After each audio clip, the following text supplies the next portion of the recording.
My name is Reza Daniels. I'm a professor of economics at the University of Cape Town.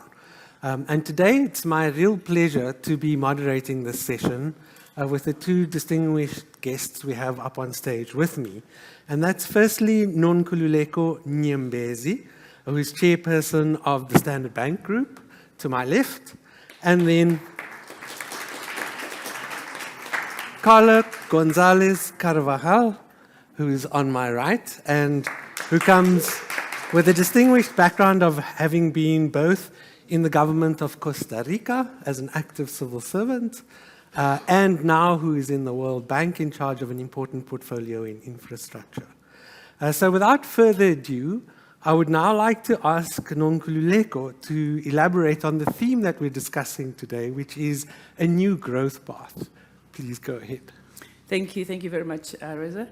So before I just touch on lightly on things that we want to unpack a bit later on in the session, let me just preface it by quoting actually the IMF managing director who came to speak at some function or other a few years ago.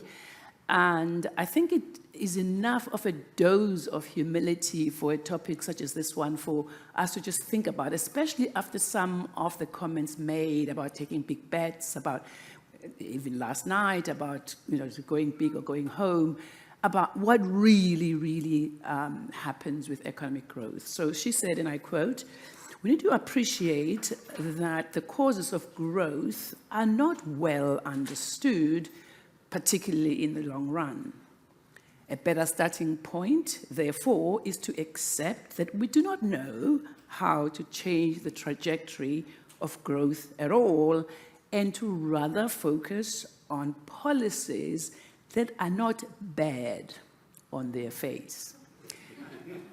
Now, coming from the chair of a bank, this is a pretty startling admission to make, but as I have gotten older, been able to integrate what I read and what I observe and what I can feel viscerally in my body, I had to, even though I didn't really believe this at first, but I had to grudgingly come to a point of acceptance that actually very often it is better to move forward in a somewhat more improvisational, even maybe tentative, learning as you go ahead type of way than sweeping changes, announcing new plans, which a year from today probably really have not been achieved.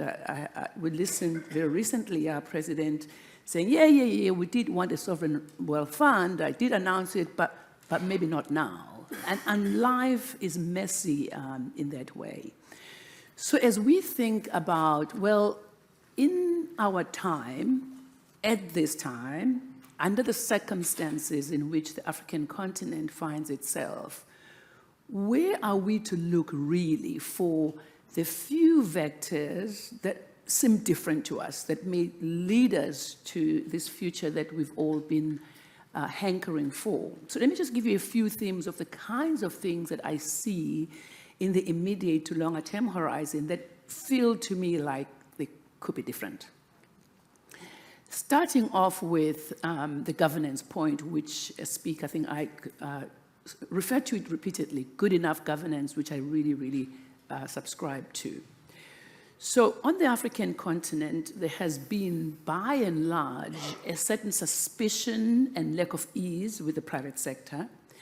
And the belief has always been that for developmental outcomes to be realized in the way that would benefit the general populace, the government had to lead. So the state is a very big footprint in African economies, right the continent through. Well, now, if you look at sovereign debt levels as a percentage of GDP, it is very clear that if you're going to continue on that path where you have a state-led economic growth path, you're not going to get anywhere because the state simply can't fund it. So the pivot to then maybe not 100% trust right off the bat, but to let the private sector lead has got to be the way to go in the immediate future, And that is different, and that is not comfortable for a lot of governments, but it is almost the only way we can get through just this next little step. So in which ways, for example, can the private sector lead? And for somebody who's been in government, what are the guardrails to ensure that governance in the private sector is as good as it is required to be? So that is the one issue. The second one is, right through the conference up till now, we're talking about Africa as if there is a prescription or a recipe that one can apply that would suddenly lift all boats on the African continent. Now, I don't believe that. I don't even believe that the unit of analysis is country level. I don't think so. I think the unit or the level of growth that you have to think about today in the African continent is that of city. The agglomeration effects, and somebody else in this conference referred to that, I think it was Dare, although he didn't use the term agglomeration, but the network effects you get, or he used talent density. Well, economic activity is the same. So what we are seeing today is that if you look at the fastest growth nodes around the continent, they exactly mirror where there's been an agglomeration of activity, because cities, whether formal or informal, have sprung up.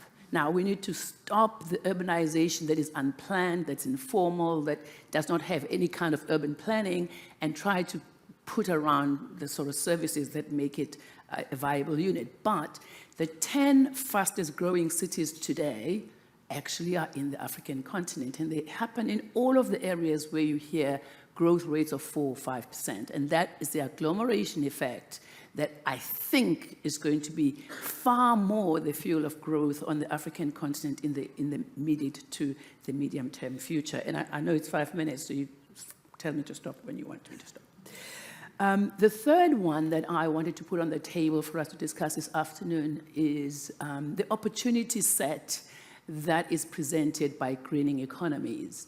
And I am not here talking about each country thinking, what do we need in order to lower our own emissions? I am talking about an African continent that is so richly endowed with renewable sources of energy, actually turning that to be the base upon which it trades with the rest of the world, it exports to the rest of the world, it attracts manufacturing to come and be located where the sources of energy are, and then export whatever product that may be. If one starts to think of greening the planet as the largest purchase order in history, you start to think very differently about what decarbonization could do for a continent such as this, which is, I mean, we were endowed with the minerals that were powering the decarbonization process, didn't do as much with that as we could have done. Well, now we could swing around and say, well, South Africa once industrialized this economy on the back of very cheap coal that was available here, which could then be turned into cheap electricity. And essentially, if you think about the South African economy, it was built on exporting electricity. It seems funny to say that, but if you think about the South African economy of that time, infusing technology from somewhere else to have large steel mills, to have large ferroalloy industries. What was that? It was just exporting cheap electricity. Okay, then we ran out, and the long story is long, but we can do something very similar in either industrializing parts of the African continent or indeed re-industrializing where that base has been lost. So those are the kinds of themes that I would like us to touch on and explore this afternoon as alternative sources of growth, or indeed a different pathway to growth than what has been tried up till now. Thanks so much, Nonkululeko. Karla, do you perhaps want to share with us some of your insights? Yes, thank you. Well, first of all, I've been living in this beautiful country, in South Africa, only for 1.5 years, which is very little for me to really feel let's say, entitled to have any opinion. And I really want to say that with a lot of humble, because after what I heard just now, I was about to cry, I have to say, And I want to share that with you. I'm rather emotional right now, just because what I've heard, it was precisely about growth, but from the heart perspective. And having said that, now I have to go back to economics growth, which may sound rather harsh. So I'll do that with all due respect. So the first thing that I would like to do is just pose a question to all of you. How strong is the sense of shared destiny and common purpose within Africa? And that is something that is totally related to growth, because one cannot think about growing in isolation.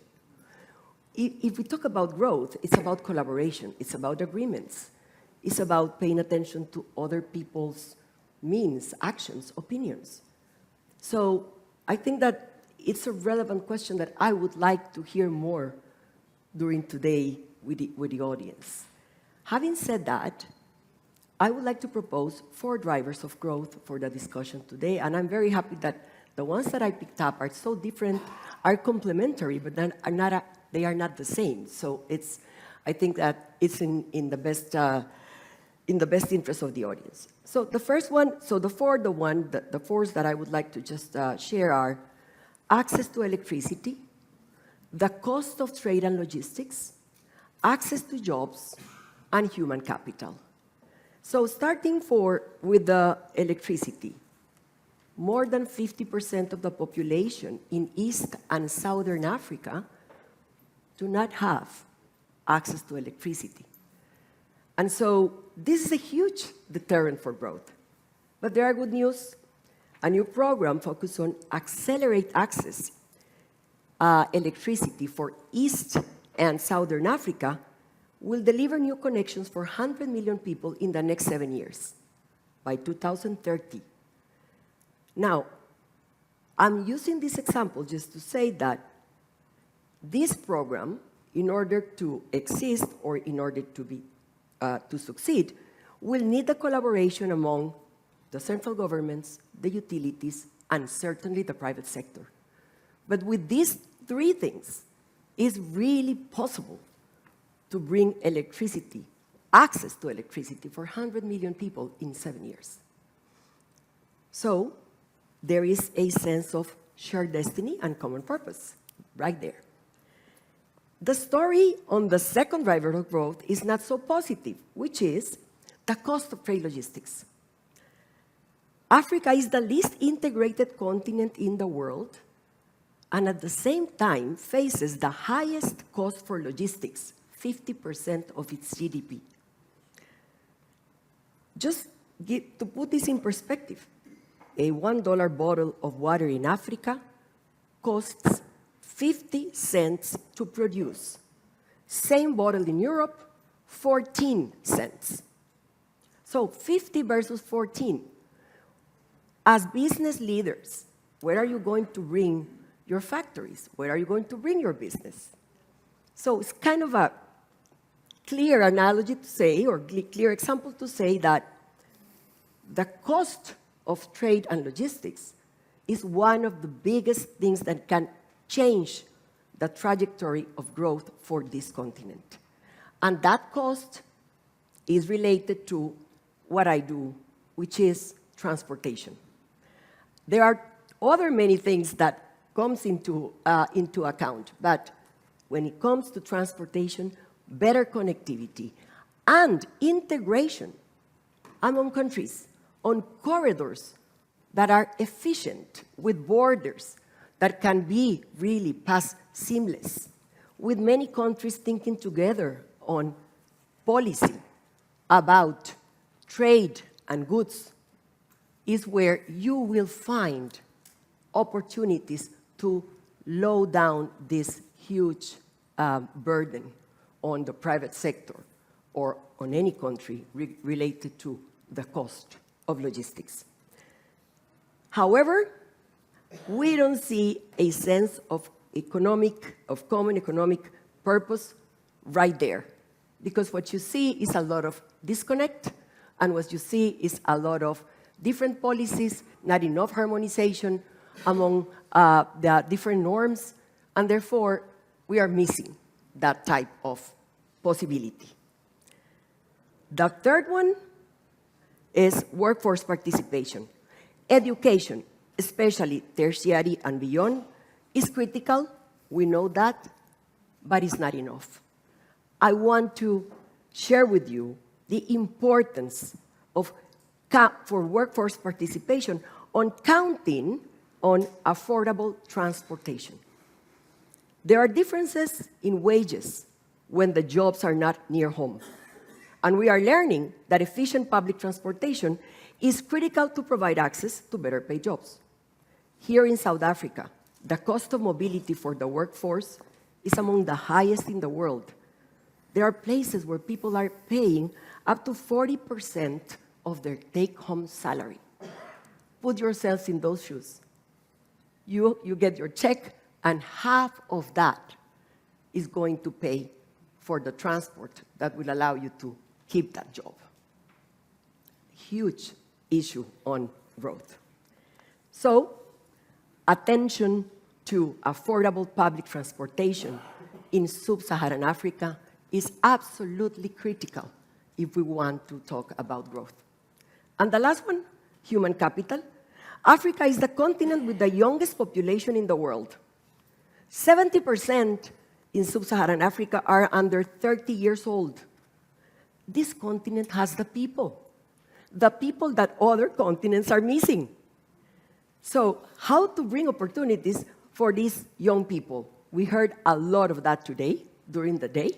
Definitely health is one of the biggest achievements that needs to be done.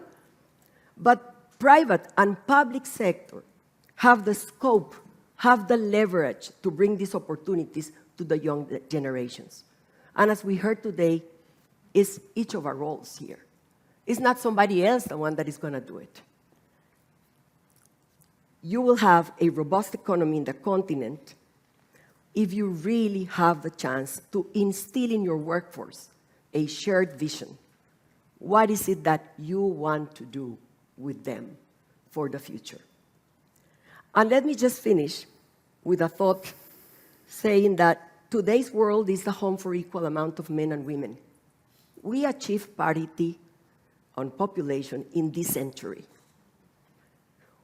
Why would any country will invest only on half of its population? Why would anyone disregard opportunities to half of the market? And this is what we are seeing today. Women are not having the same opportunities as men. And I am not talking about gender here. What I'm talking about here is economic growth. If you really want to go for full market, you need to pay attention to the whole population. Let me stop here. Thank you. So I think we've seen a lot of discussion on the private sector and the investment in the previous session before the beautiful poetry. And both of our speakers today have mentioned the importance of the public sector collaborating with the private sector. So what I'd like to just pivot towards now is thinking through this relationship, because as we saw from the mayor's speech last night, in Cape Town, this emphasis on investing in infrastructure is the idea about bringing long-term investment into the city and about capacitating a whole range of services that make it easier to live in the city, right? However, we've also seen other parts of the Eastern Cape, for example, where large infrastructure projects have been hijacked, never finished, because they become ways in which you get corruption working that you can never exit from, and that's built an extortion-based economy. So what I'd like to ask these two distinguished speakers to reflect on, when it comes to the governance of public-private partnerships to make successful interventions, what would their recommendations be to us? Well, first, let's just reflect on what are the risks, right? The risk side of the equation of PPPs. And we can all agree, or if you start off from a premise that if you can get a successful PPP program going, you're going to end up with more infrastructure, better infrastructure, than if each party, each of the two sides, private and public, went their own way. So in thinking about how you bring the two sides together, you first of all have to contend with the very often outsized nature of the ticket of this. Some of the infrastructure projects that have to be funded are huge, they're enormous, but others are not, right? So there's quite a range. So that's the first thing that one has to think about. The second one is that the one is not the same as the other. So each single one of them requires a bespoke application. So unlike having an equity investor that looks at one bank, they could just use the same methodology and analytical tools to go look at everything else. With infrastructure, every single time a private sector investor has to look at it, it's almost like starting over again. So all of them very bespoke.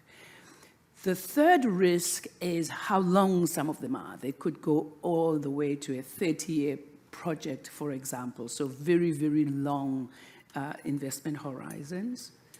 The other thing that comes into the mix is the fact that you could, especially for long-run projects, you could have a change in regulation, a change in government while it's running, and you, as the private sector funder, then actually can't collect. And it's happened in this very country that we're sitting in right now. So the degree to which you have confidence about collection as a private sector investor is a real issue that needs to be solved. I could go on in this way. So even in the structure then of the framework, all of these problems need to be thought through and somehow addressed. So let me talk about the size disparity. Now, in South Africa in particular, our PPP framework is extremely complex, extremely cumbersome, takes a very long time and a huge amount of paperwork on the part of the sponsor, I guess, the private sector bidder that wants to participate. And that same burden is true whether that project is 1 billion rand or 100 billion rand.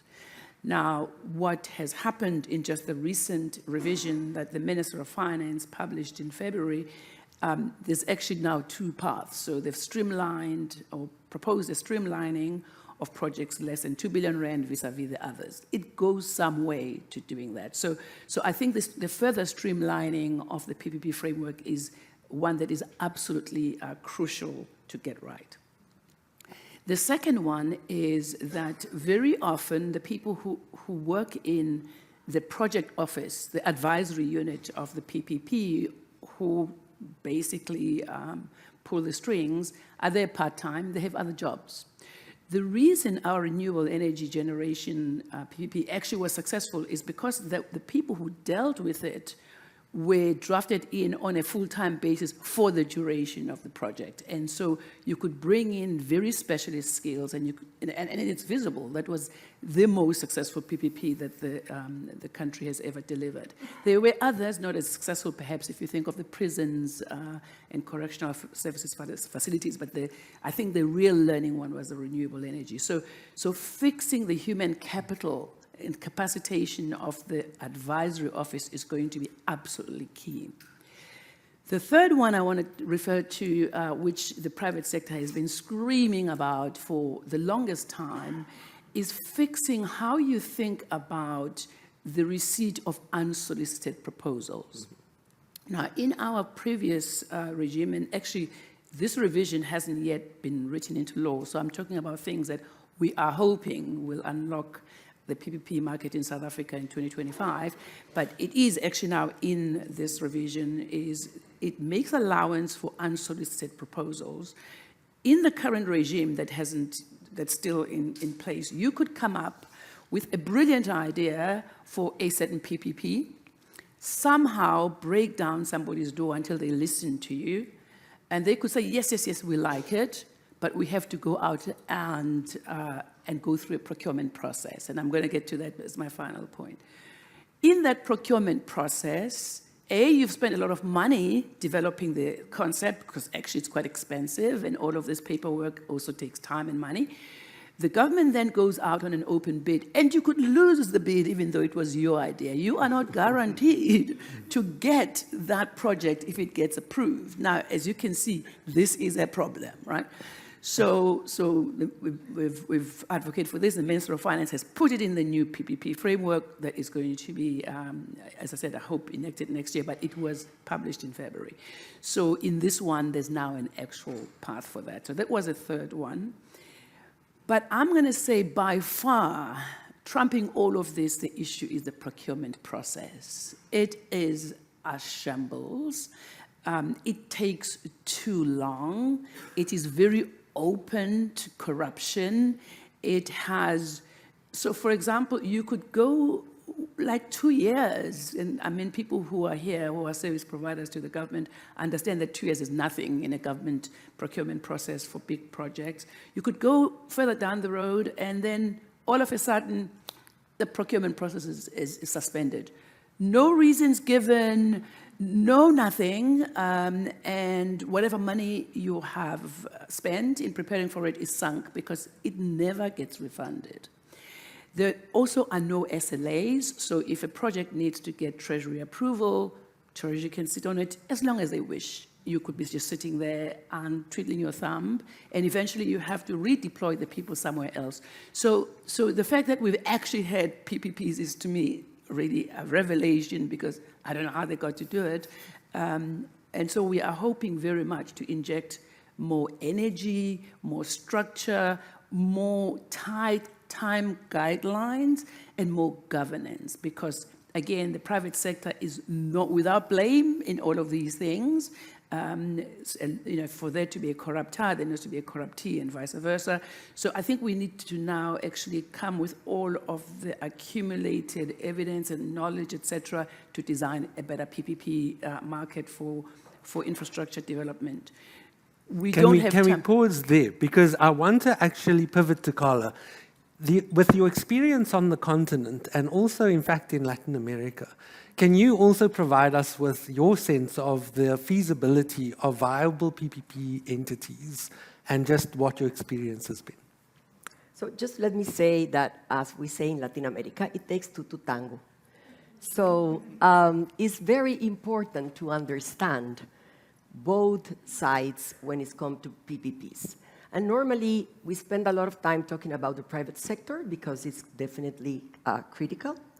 But one of the things that the private sector should do is paying a lot of attention to understand the government side before venturing into any PPP. And that was something that it was rather successful in my country. We have currently 3 successful stories of PPPs, 2 airports and 1 highway. And I have to say that the amount of time that it took us to understand each other, it was years. It was not a successful story from scratch, and it went through 3 different governments. But as of today, without those 3 projects, the country will not have the growth that it has in terms of tourism.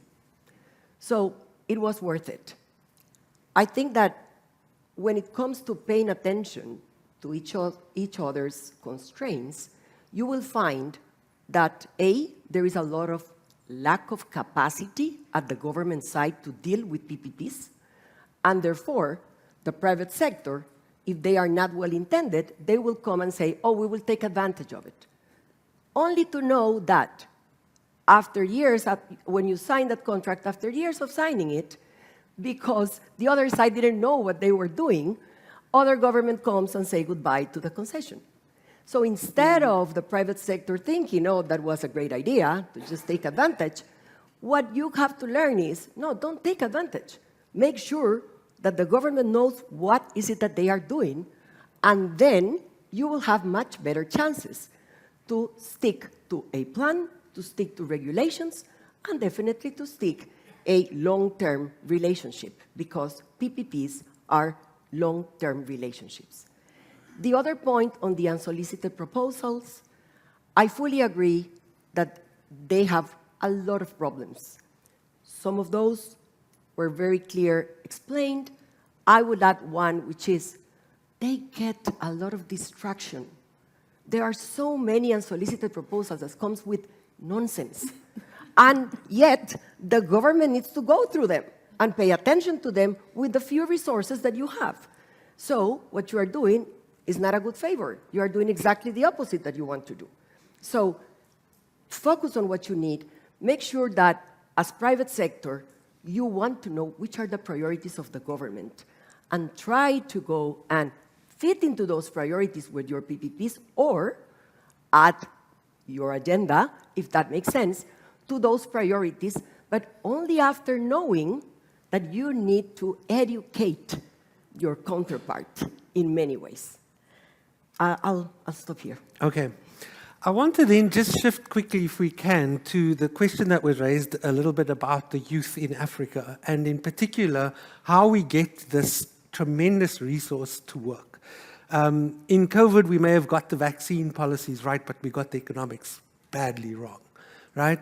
The banning of alcohol and tobacco did a lot of good for the hospitals initially, but it facilitated the importation of illegal goods that today we still haven't dealt with. Youth unemployment has risen to over 50%. We're still at 33% unemployment. We've not dropped to pre-COVID levels.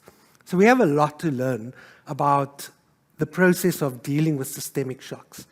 In this crisis, where we find such high levels of youth unemployment, what would be your suggestions about how to get people to work, especially young people?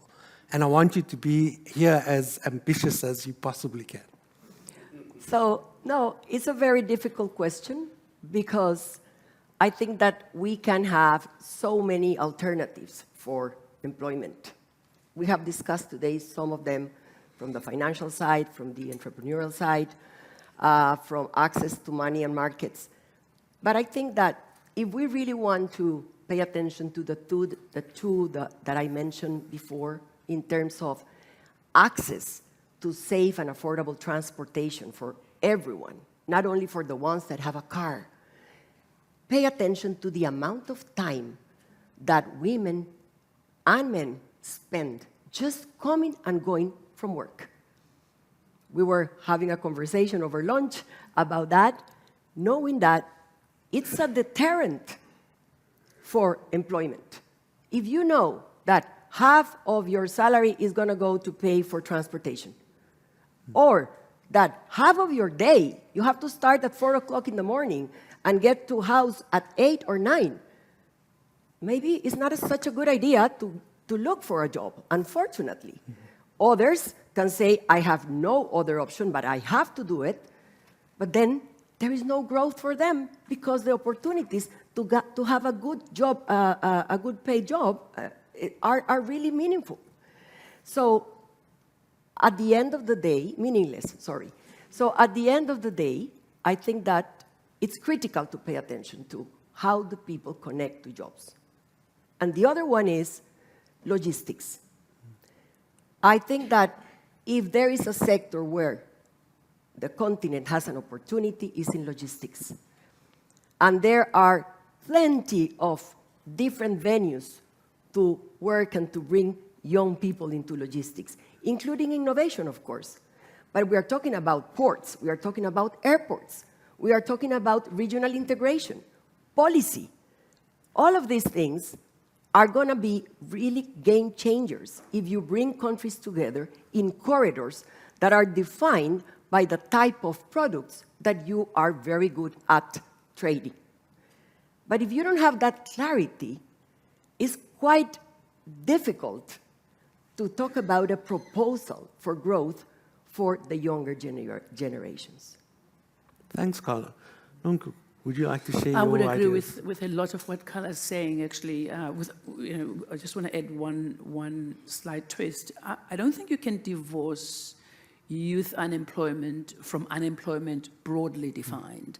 There are things you can do to intervene at the points where you know there are specific problems relating to youth unemployment, such as it's very difficult to get your very first job where you've got no experience, and you can have interventions around that. But employment as a whole is a byproduct of something that happens upstream, and that something is economic growth.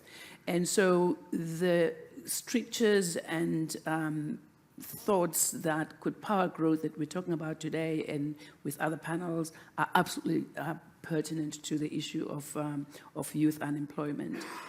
The one issue, particularly in South Africa, and I'm sure other parts of the continent as well, that we pay insufficient attention to is sentiment. That is actually by far the most costless of all of the factors that sit behind this, and I'm sure you could give us thesis from your academic background on the topic. Thanks. Thanks, everyone. I think we've had a very thought-provoking session, and I'd now like to open it up to the audience for questions. Hi, thanks very much. My name's Joshin. I've got perhaps two questions. The first one is relating to growing markets and regional integration, which you spoke about. Mm-hmm. And this idea of public-private partnerships, to my knowledge, I haven't seen public-private partnerships, apart from maybe the dam in the DRC, that extend between different regions, that extend across borders. If you want regional integration, you have to start thinking about state-owned companies that are owned by multiple states, like the Europeans do with space or public. So what are the models that you may have seen in Africa where we see PPPs or state collaboration across borders in these types of investment projects? So that's the first question. The second is a little bit more of an imaginative question for you, because we're talking about economic growth and the ability to then participate in the economic growth for young people and for Africans over time. And that's what's going to lift this continent, not just economic growth, but the ability to participate in that. But we have been seeing for a long time that economic growth, the economies can grow without necessarily hiring people. It doesn't absorb labor. And increasingly, labor, the benefits to labor accrue less and less, but economies can grow and not necessarily hire people. Technology, financialization of markets, all of these things. So what is the thinking, if any, around how to increase participation in the growth of an economy outside of labor absorption? Do you want to start? Shall I start on the regional integration one? Definitely, it's a very good question in terms of how difficult it is. It's difficult enough to have one corridor within a country, so let alone many with many countries, right? And I don't know yet a PPP project that crosses countries. However, I do know that regional integration has been proven one of the most, strong tools to really push for innovation and definitely for growth. So I would say that if one can start thinking around the new generations of projects using regional integration, it's a very good idea. The other point is in terms of what we are seeing in the energy sector. Is not a sector in which I am working on, but I have to say that I envy the amount of openness that we are hearing from so many countries about a different type of market in electricity. And the green minerals story that Nonkululeko, I'm so sorry. Well done, whichever it was. I am trying, I practiced, and I'm still not there yet. So what I'm saying is, we are seeing a very interesting examples. And what is happening in electricity and green minerals is going to be an accelerator for that type of PPPs, I'm sure. It actually goes beyond PPPs. I'm glad you located within the regionalization in the African Continental Free Trade Agreement, for example. One of the areas where the negotiators really battled to get through, and it's not even finished by now, is this harmonization issue. It is important if you want to develop cross-border infrastructure, for instance, how you harmonize regulatory regimes across borders. It's even important for transport, because that also requires a certain degree of harmonization. It is one of the top three in the team that is negotiating the Free Continental Agreement. It's hellishly difficult, but I think it can be solved. If I just give you an example outside of PPPs, just think about you want to license a drug, right? We're talking about vaccines this morning. The way that it works today is you're going to have to go to the drug licensor in South Africa if you want to have it sold here, and then go to Botswana, and then go to Namibia, and on it goes. And so the idea is to have this harmonized drug policy whereby if you license it in Nigeria, you can sell it everywhere else in Africa. Mm-hmm. And you can take that model across and apply it in anything that requires a cross-border one. Having said that, the most ambitious project that never happened was the Inga project, which was going to harness Congo River power and sell the power across 14 different countries in Africa. Could never get it done. Apart from the capital and the this and the that, just the regulatory issues were daunting. So no easy answers yet, but definitely on the radar is one that needs to be solved. Can I add on to that? Because I think with Yashin, what's really critical right now is the rise of artificial intelligence and its threat to jobs. So that's where the digitalization can lead to this asset price bubble that drives massive wealth accumulation with zero redistribution. And so just like what we're seeing in energy, where there's an emphasis on the just energy transition and its ability to move and incorporate the just labor transition, many people are now thinking of what are the necessary steps that need to be put in place to ensure AI's asset price bubble, which is going to fuel so much of global growth, at least is predicted to, also is able to be either taxed or in some way promote some form of redistributive opportunities. So these are very difficult questions to have answered quickly. I think a lot of the processes that are currently underway are about thinking through safeguards along the way where we see these massive opportunities, because there are real risks. I have a very big red light telling me time's up. Do we have time for one more or two more questions? One more. Thank you. My name is Anne, and I guess I just wanted to follow up on Joshin's point around, making sure that we are allowing youth to be included and that there isn't a direct correlation necessary between jobs and economic growth. But there isn't always a direct correlation between GDP growth and lifting the most poor out of inequality. Indeed, in sub-Saharan Africa, post-COVID, for every 1% in GDP growth, there was 133,000 people per country went down into extreme poverty. So I think the issue for me, and if you look at China's strategy, it was so multifaceted, and the driver was to lift people out of poverty, to lift out of extreme poverty. And often even, for example, competitiveness in GDP is coupled with tax rates. And reduction in tax rate was often actually impacts the real poor. So I think for me, it's really how do we start aligning GDP growth with reduction in inequality and really lifting those that are living under $2.15 a day. How do we think about that in a holistic way is really the question that I have. It's quite difficult to